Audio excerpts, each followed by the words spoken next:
let's cover more on how to get accepted by wholesale suppliers, okay? So one of the potential reasons that wholesale suppliers might not want to work with you is that they realize that you sell on Amazon and they also themselves sell on Amazon and they don't want to add competition to the marketplace and their specific listings, okay? Now, this is not that typical, but it does happen from time to time. Most suppliers, however, will not be selling products that they sell wholesale on Amazon or any other retail website, but some of them will, okay? It does happen from time to time. I know one of the ones that I use in the this module as like an example is EE Distribution, and some of their listings, not all, they also do sell on Amazon themselves, right? So keep that in mind. It could be that that's one of the reasons. Now, four major concerns that all wholesale suppliers have about potential retailers that they're doing business with, meaning you, is they'll be hard to communicate with. So they're worried you're going to be, only communicating via email and only communicating every couple of days. So it'll be hard to communicate with you. That's a potential concern. They also worry that you won't stick around and you won't keep reordering long term. Okay.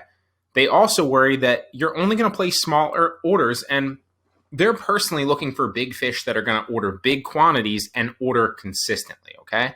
They're also worried that you won't follow MAP pricing, which is something that we've already covered in the last lecture, but to refresh your memory, it's minimum advertised price, okay?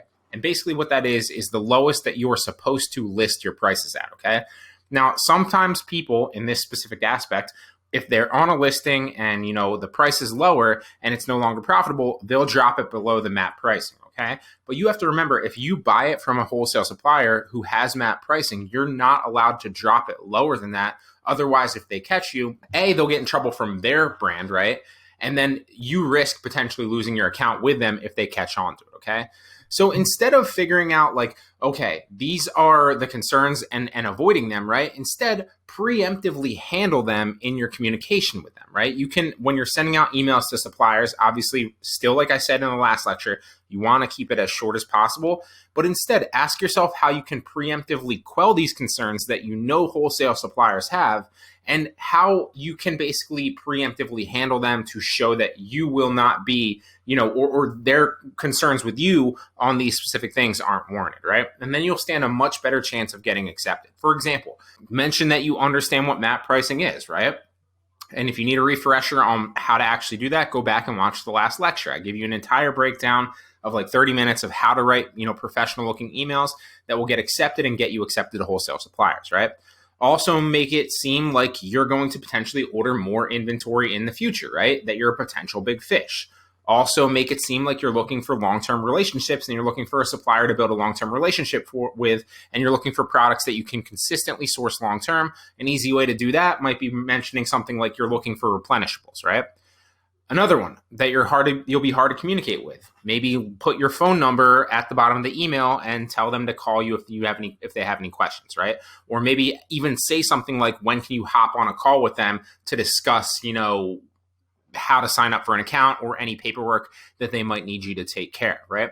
Anything like this, I'm just spitballing off the top of my head, but these are the four most major concerns that all wholesale suppliers have outside of people potentially selling on Amazon, okay? And the reason being is they're used to dealing with a lot of different people, and the majority of people that they're dealing with that are bombarding them with emails and phone calls are people that aren't necessarily that professional and aren't that serious of Amazon sellers. They're looking for serious sellers, not just on Amazon, serious business owners and serious sellers in general, and you need to convey that with your message, and an easy way to do that is by quelling these major concerns that they might have ahead of time, all right? Now, some things to keep in mind when you're applying to wholesale suppliers is that relationships matter a lot more than you think, okay? Remember, you're not dealing with a business, you're dealing with a person on the other end, okay? So talk to them nicely, treat them with respect, and try to come off like very friendly and approachable, almost like they're, your long lost friend, right? Or somebody that you went to high school with, and you're not saying these things, right? Like this is, implied, but you want to come off like you've known them for a long time, or like you're very friendly, right? And you want to come off approachable, because people do business with other people that they know, like, and trust, okay? On top of that, you also want to keep in mind that if possible, you want to avoid mentioning Amazon until you get accepted. Now, there's nothing wrong with selling wholesale on Amazon. Obviously, it's a business model that I believe last time I checked, about 25% of third-party sellers on Amazon were expected to be wholesale sellers, right? But mentioning it could make them reassess if you're just looking. That's supposed to say reassess, not reasses. It's going to make them reassess if you're just looking to use them to find profitable products, right? Because they're not looking to just be a supplier to you of profitable products when it fits you, right? They want to build a long-term relationship with you and supply you for the long haul because obviously that benefits them, right? So instead, try to communicate the message that you're looking for another supplier you can spend a few $1,000s a month with profitably, or, even if you don't do that initially, or even if that's not your plan, you want to come off with that kind of message, right? And if they ask you like what your initial purchase is going to be, you can say something like, you plan to place like a test buy with like smaller quantity, but if it's a good fit and if, you test the market and you see positive feedback, you plan to order a lot more in the future. You want to come off like you're building a long-term relationship with them as well. And that's what you want. And you're looking for replenishable things and you're going to continue to come back and order from them bigger quantities in the future. Okay. Now, if they do ask where you sell, you can obviously let them know that you sell on Amazon. That's totally fine. But you don't want to come off like you just sell on Amazon, right? So you want to basically say that, yeah, you sell on Amazon, but you're not an Amazon seller, right? It's a major distinction to make, and it's super, super simple to say, right? Because you want to convey the message that you're an e-commerce business owner, right? That also happens to sell on Amazon, simply because it provides you with another distribution network to, sell to your customers. Not that you're simply just looking to buy their wholesale products to flip on Amazon, right? It's a subtle distinction, but it makes a major impact on the way they perceive you, okay?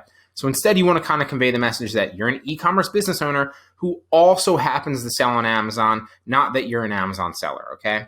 And you do not want to convey the message, that's supposed to say convey, a lot of spelling mistakes here. You do not want to convey the message that you're simply using them to buy profitable products to flip on Amazon when it's convenient for you, right? All this stuff should be, you should already pretty much understand all this stuff, but I think it's important to hit it home because I want you to be perceived by the wholesale suppliers that you're applying to, positively. It's going to give you the best chance to get accepted when you apply. Now, when you're communicating with suppliers, here's some do's and don'ts. So a few of each. Do demonstrate your value by showing your potential to be a big fish that might eventually purchase a lot more products from them and continue purchasing long term. Also, do understand that it's okay to purchase in smaller quantities. You don't have to assume like, oh, you have to come off like a big fish so you can only purchase ridiculously high quantities. No, it's okay to purchase in smaller quantities. I still do this myself, right? But convey the message if that's what you're doing. Convey the message that you're simply testing the market on a certain product or you're seeing if it's a good fit, and you're not just starting your business. Like, you don't want to come off that you're just starting your business and you only have a little bit of money and that's why you're purchasing in smaller quantities, right? Instead, you want to come off with like, hey, you're just testing the market on this, or hey, you're just testing to see if this wholesale supplier and the way that they do business is a good fit. And then you'll potentially reassess if you want to order more in the future. Also, do come off like you have experience and you've worked with other wholesale suppliers before. Even if you haven't, okay? It's totally fine, but you obviously want to come off and convey that. And everything that you're learning pretty much here is going to help you do that, okay? Now, don't constantly just purchase the minimum quantity and expect them to want to keep your account open long term. Eventually, if you constantly just keep purchasing little quantities, they're going to reassess whether or not they want to keep your account open. Also, don't act like a complete newbie, right? You don't want to come off and there's many ways to communicate this that you don't really know what you're doing. But if you follow what you're learning in this module, especially these later lectures where it's like, hey, how can you come off like and get approved by wholesale suppliers and how can you kind of convey these messages? You'll be fine, right? And a little bit of trial and error will help. That's totally fine as well. But obviously, you don't want to come off like a complete newbie because they're not looking to teach you how to do this, right? They want you to already know how. They want to do business with business owners that know how to do this, right? So even if you are, that's totally fine. Everybody obviously starts with 0 suppliers at first. Instead, though, use the lessons in this module to communicate with assertiveness and confidence. Also, don't come off needy. Remember that you're also interviewing them, right? You don't, like, in a way, you're kind of interviewing them, and this is kind of a testing phase for them. You're also seeing if they're a good fit for you as well, right? So don't come off needy. Don't give all the power away to them. at the end of the day, like if it's not a good fit, it's not a good fit. And there's a million other suppliers in the world that you can go out, not a million, obviously, but figure of speech. There's a lot of other fish in the sea, basically, which ties me into the last which is don't assume every supplier has profitable inventory as well. A lot of them will, but a lot of them won't, right? And you don't have to force it. If it's not a good fit, or if a supplier that you're talking with does not have inventory that's profitable for you, walk away. That's okay? Obviously, you want to be kind about it. Say maybe you're not in a good position right now, or you're not looking to purchase any of their inventory, or even convey that, it doesn't fit any of your metrics. And, I'm going to go over that obviously in the very next lecture on, my wholesale winning formula. So if you communicate that winning formula to them ahead of time and what you're looking for, not only will you set the expectation of like, hey, if they don't have any of these products that fit your wholesale winning formula, you're not going to say that's your winning formula, right? But if they don't have any of any specific products in their SKU list that fit those parameters, well, then obviously it's not a good fit for you, right? And that gives you the power position, but also it sets the expectation, and it also might allow them to then come back and say, okay, what can we do to make this work, right? Can we potentially discount something? Can we potentially bundle something? Can we potentially, mitigate shipping for this order, right? Because then they're going to come from, trying to prove themselves to you and set up a business relationship with you instead of vice versa, and seeing like, what can you do for them, right? And obviously, even if they don't have profitable products, you don't want to burn that bridge. So you still want to be kind about it, if you don't buy right then, because they always might in the future, things change, okay? And there are plenty of fish in the sea if you don't buy profitable inventory, or if a supplier doesn't have profitable inventory. So you don't have to force it if the margins are very, very tight or not profitable. I've literally given you a list of 10,000 wholesale distributors, and that's obviously in its own module. You're watching the wholesale module here, but the other module, it's literally labeled in Resale University, 10,000 wholesale distributors. You're getting 10,000 plus, and there's like another 150 to 200 in this module specifically here in the list in the beginning. So you have more than enough suppliers to find profitable inventory. Do not force it with one that obviously is not a good fit. So those are some things to keep in mind when getting accepted to wholesale suppliers, and they're really going to help you obviously communicate more confidently, come off like you're an experienced seller, and build better relationships so you can get accepted faster.